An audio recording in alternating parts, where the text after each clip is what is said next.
السلام علیکم، میں ہوں غزنوی، پیش خدمت ہے آج کی اہم خبریں۔ افغان مہاجرین کے مستقبل کا فیصلہ، 30 جون کی اہمیت اور ممکنہ اثرات۔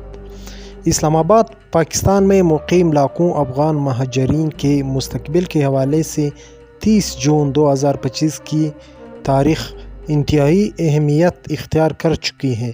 اس دن وفاقی کابینہ کا ایک اہم اجلاس متوقع ہے جس میں POR proof of registration card رکھنے والے رجسٹرڈ افغان مہاجرین کی مدت اقامت میں توسیع یا اس کی منسوخی کے حوالے سے حتمی فیصلہ کیا جائے گا۔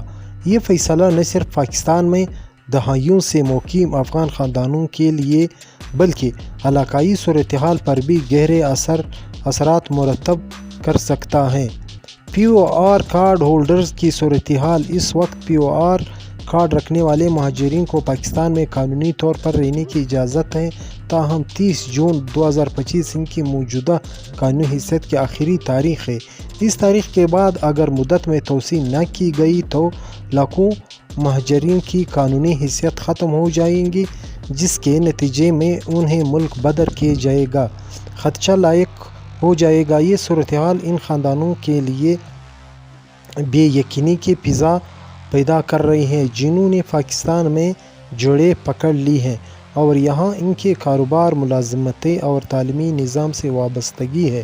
غیر دستاویزی اور ACC کارڈ ہولڈرز پر حکومتی موقف۔ یہاں یہ بات قابل ذکر ہے کہ حکومت پاکستان پہلے ہی غیر دستاویزی افغان مہاجرین اور ACC افغان سٹیزن کارڈ رکھنے والوں کو ملک چھوڑنے کا حکم دے چکی ہے۔ اس پالیسی کے تحت ہزاروں افراد کو وطن واپس بھیجا جا چکا ہے۔ اب وفاقی کابینہ کا آنے والا فیصلہ POR کارڈ ہولڈر کے مستقبل کا تعین کرے گا اور بظاہر حکومت کی ترجیح یہی ہے کہ تمام غیر قانونی تارکین وطن کو واپس بھیجا جائے۔ ممکنہ فیصلہ اور ان کے اثرات۔ وفاقی کابینہ کے سامنے کئی آپشنز ہوں گے۔ مدت میں توسیع۔ اگر کابینہ POR کارڈ کی مدت میں مزید توسیع کا فیصلہ کرتی ہے تو یہ لاکھوں افغان مہاجرین کے لیے ایک بڑی راحت ہوگی اور انہیں مزید وقت ملے گا تاکہ وہ اپنے مستقبل کے حوالے سے منصوبہ بندی کر سکیں۔ توسیع سے انکار۔ اگر مدت میں توسیع سے انکار کر دیا جاتا ہے تو یہ ایک بڑا چیلنج ہوگا کیونکہ اس سے ایک بڑی آبادی غیر قانونی قرار پائے گی اور حکومت پر انہیں واپس بھیجنے کا دباؤ بڑھ جائے گا۔ اس صورتحال میں انسانی حقوق کی تنظیمیں اور بین الاقوامی اداروں کی جانب سے بھی شدید ردعمل آ سکتا ہے۔ مخصوص کیٹیگریز کے لیے استثناء۔ یہ بھی ممکن ہے کہ کابینہ کچھ مخصوص کیٹیگریز جیسے کہ بزرگ، بیمار افراد یا انتہائی کمزور طبقے کے لیے کوئی استثنائی پالیسی اپنائے۔ بین الاقوامی برادری کا کردار۔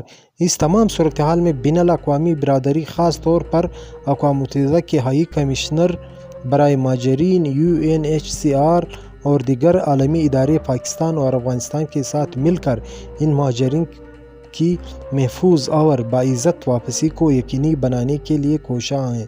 یہ دیکھنا ہوگا کہ وفاقی کابینہ کا فیصلہ کرتی ہے اور اس فیصلے کے بعد پاکستان میں مقیم مہاجرین کی زندگیوں میں کیا تبدیلی آتی ہے۔ یہ فیصلہ بلا شبہ پاکستان کی مہاجرین پالیسی کی سمت کا تعین کرے گی۔